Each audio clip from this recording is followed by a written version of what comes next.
When you're starting a podcast, it feels like there's a lot to learn.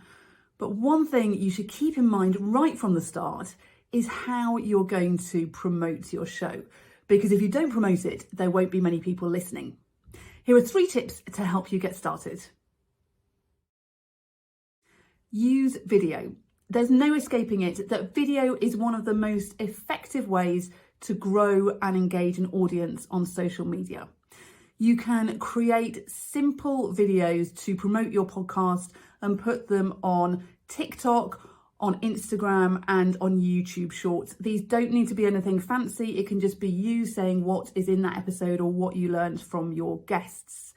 You can also create audiograms, which are still images with a sound, a clip from your podcast running over them with a moving sound wave and potentially captions as well. You can use apps like Headliner and Wave, which makes this really easy for you.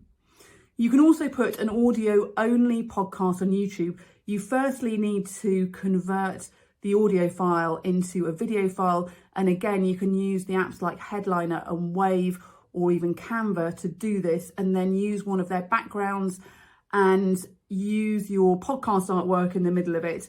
And then when you upload it to YouTube, use YouTube's own captions.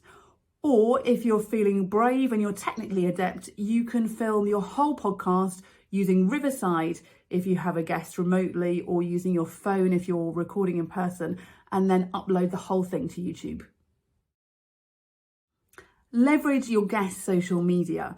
If you have guests on your podcast, then ask them to share details of the episode that they appeared in.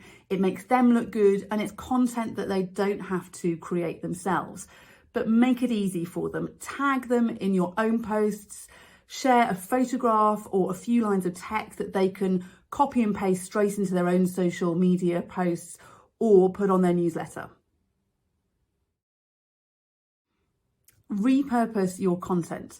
From one podcast episode, you can generate a week's worth of content, such as a transcript, a blog post, short videos you can put on Instagram, on TikTok, and on YouTube Shorts, a week's worth of quotes you can share on Twitter, a carousel post featuring 5 key takeaways from that episode that you can share on Pinterest, on Instagram, or on LinkedIn, depending on where your audience is, and also audiograms, as mentioned earlier.